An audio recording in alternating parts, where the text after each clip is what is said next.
Welcome back to the Crypto Millionaires Club. Today we are going to be diving down into a awesome topic. We're going to be talking about slippage whenever it comes to PulseX. Not only that, but obviously this has a lot to do with Pulse Chain. So if you guys will, be sure that you smash up that like button to help this video get out to other people. But most importantly, smash up that subscribe button so you guys can be updated on our latest videos that are posted every single day. So let's go ahead and get right into it. So if anybody does not know, one of the best advantages whenever it comes to Pulse Chain and whenever it comes to PulseX is low fees, right? We're talking about low fees, especially whenever it comes to trading, whenever it comes to swapping, whatever the case may be. Pulse Chain, PulseX is supposed to have extremely low fees. But the big question is what happens when you trade different tokens? So for example, you guys can see that there's a massive amount of tokens here on the PulseX testnet, right?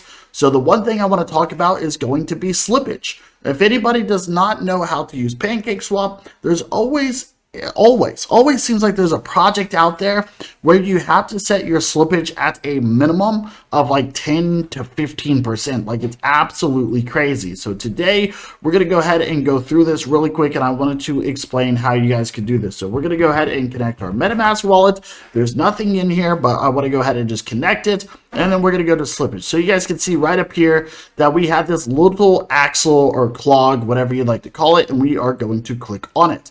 You guys can see where this is to settings. Okay, so we have global, we have what is known as default transaction speed, GWIE, and then we got swaps and liquidity, we got slippage tolerance, we got TX deadline mins, we got expert mode, and then we have disable multi-hops. So whenever it comes to this, I am going to be focusing mainly on slippage tolerance, okay?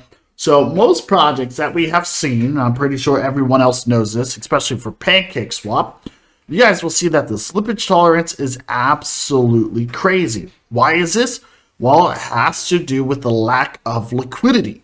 PulseX is supposed to be the most liquid thing whenever it comes to Pulse Chain. So there should be a lot of liquidity whenever it comes to PulseX DEX, right? So the decentralized exchange. So we should not have to worry about liquidity pools, or staking, or anything. So it should be there. So the big question is will you have to maximize your slippage tolerance whenever it comes to certain tokens? I mean, that is a great question. So you guys can see right here that we have a mandatory 3 different options.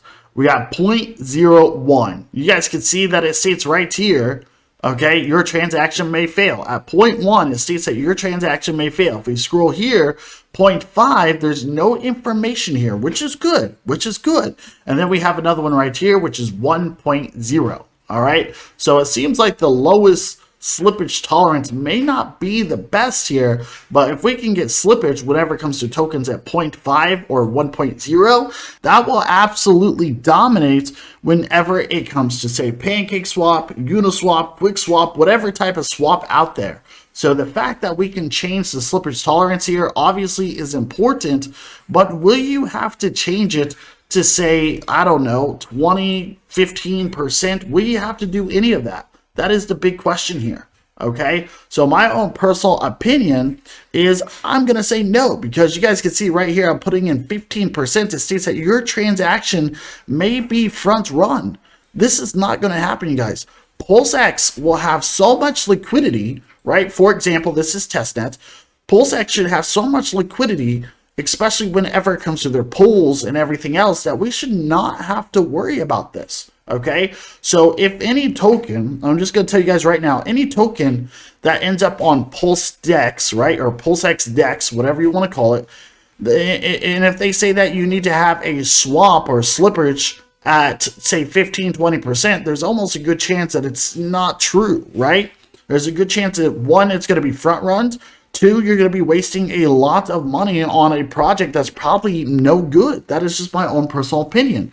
So remember that a lot of these projects are probably going to be real, but there's also probably going to be a lot of them that are fake and, you know, not legit, and they're probably going to scam you. We don't know. I'm just using this as assumptions because this is the way it is with every single blockchain that's out there, right? So will you have to maximize your slippage for any of these tokens? And my own personal opinion is going to be no. You are most likely not going to have to maximize your slippage. You're probably not even going to have to go past 1%. That is just my overall opinion. Now, obviously, if it's a project that no one knows about, whatever the case may be, well, you should still not have to worry. Like I stated, there should be a lot of liquidity, right? There should be a lot of pools. Look at this, guys, a lot of pools. There should be a lot of pools whenever it comes to these tokens that you should not have to increase the overall slippage, okay? So, ladies and gentlemen, if you guys have not had the opportunity, be sure that you smash up that like button and smash up that subscribe button as stated, okay? We are covering these videos every single day.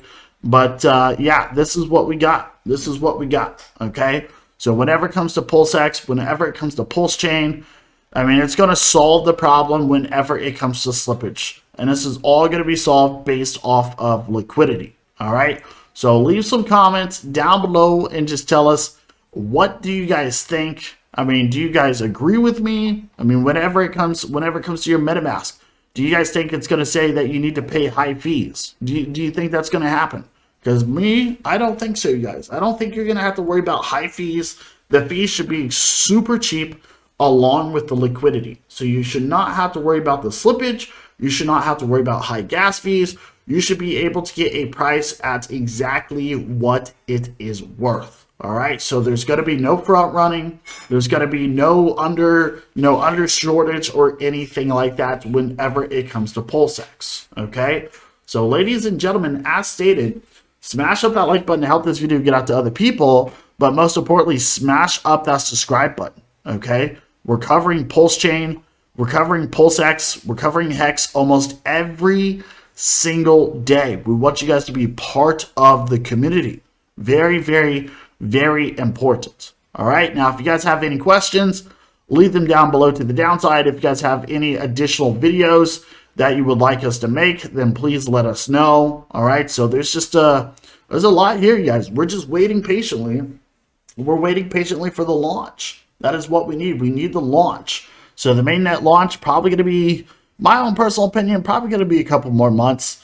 Probably going to be looking to launch at the bottom of a bear market. So that is what I'm hoping for whenever it comes to Pulse Chain and whenever it comes to PulseX. All right, so if you guys will, as stated, be sure that you take the opportunity to leave some comments, smash up that like button, smash up the subscribe button. Have a great day. We will see you later, and ciao.